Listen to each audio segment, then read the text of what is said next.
নমস্কার সকলকে বন্ধুরা। আগামীকাল ভারতীয় টিম সুপার এইটের তাদের প্রথম ম্যাচ খেলতে চলেছে আফগানিস্তান টিমের বিরুদ্ধে এবং আজকের এই ভিডিওতে এই ম্যাচটির ব্যাপারে আলোচনা করব। এই ম্যাচটির জন্য ভারতীয় টিমের প্লেইং ইলেভেন কেমন হতে পারে, এছাড়াও এই ম্যাচটি যেই মাঠে হবে সেখানকার পিচ কেমন সেটা নিয়েও আলোচনা করব আজকের এই ভিডিওতে। তোমরা ভিডিওটাকে স্কিপ করো না, পুরো ভিডিওটা দেখো। আর ভিডিওটা দেখার পরে যদি তোমাদের ভিডিওটা ভালো লাগে অবশ্যই একটা লাইক করো।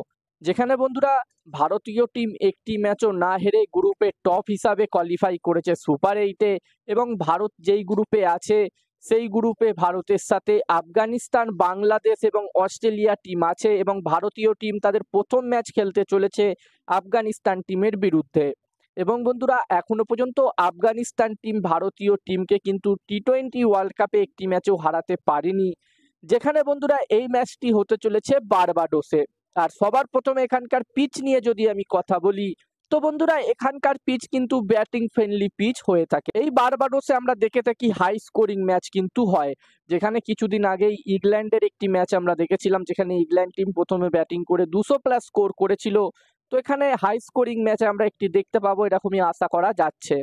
আর বন্ধুরা যেখানে আফগানিস্তান টিমের কথা বললে তারাও কিন্তু গ্রুপ স্টেজে দুর্দান্ত পারফর্ম করে এই সুপার এইটে কোয়ালিফাই করেছে, যদিও তারা তাদের শেষ ম্যাচটি ওয়েস্ট ইন্ডিজ টিমের বিরুদ্ধে বড় ব্যবধানে হেরেছে। তবে এখানে আফগানিস্তান টিমও কিন্তু অবশ্যই চাইবে সুপার এইটে ভারতের বিরুদ্ধে এই ম্যাচটি জিততে। অন্যদিকে ভারতীয় টিম অবশ্যই চাইবে এই ম্যাচটি জিততে।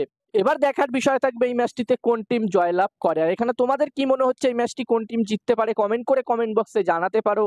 আর বন্ধুরা যেখানে এই ম্যাচটির জন্য ভারতীয় টিমের প্লেইং ইলেভেন নিয়ে যদি আমি কথা বলি, এই ম্যাচটির জন্য ভারতীয় টিমের প্লেইং ইলেভেন কেমন হবে সেটার ব্যাপারে যদি আমি কথা বলি, তো এখানে যতদূর আমার মনে হচ্ছে ভারতীয় টিমের প্লেইং ইলেভেনে কিন্তু কোনো চেঞ্জ হবে না, কোনো পরিবর্তন হবে না।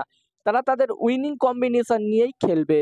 গ্রুপ স্টেজের যে 3টে ম্যাচ তারা খেলেছে সেই সেম টিম নিয়েই তারা এই ম্যাচটিও খেলবে।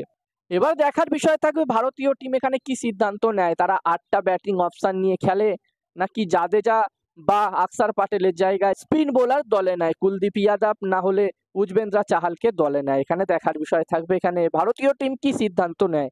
আর এখানে তোমাদের কি মনে হচ্ছে এই ম্যাচটির জন্য আফগানিস্তান টিমের বিরুদ্ধে এই ম্যাচটির জন্য ভারতীয় টিমের প্লেইং ইলেভেন কেমন হতে পারে? তারা সেম প্লেইং ইলেভেন নিয়ে খেলবে নাকি তাদের প্লেইং ইলেভেনে চেঞ্জ হবে? অবশ্যই তোমরাও নিজেদের মতামত কমেন্ট করে কমেন্ট বক্সে জানাতে পারো। আর ভিডিওটা ভালো লাগলে অবশ্যই একটা লাইক করো।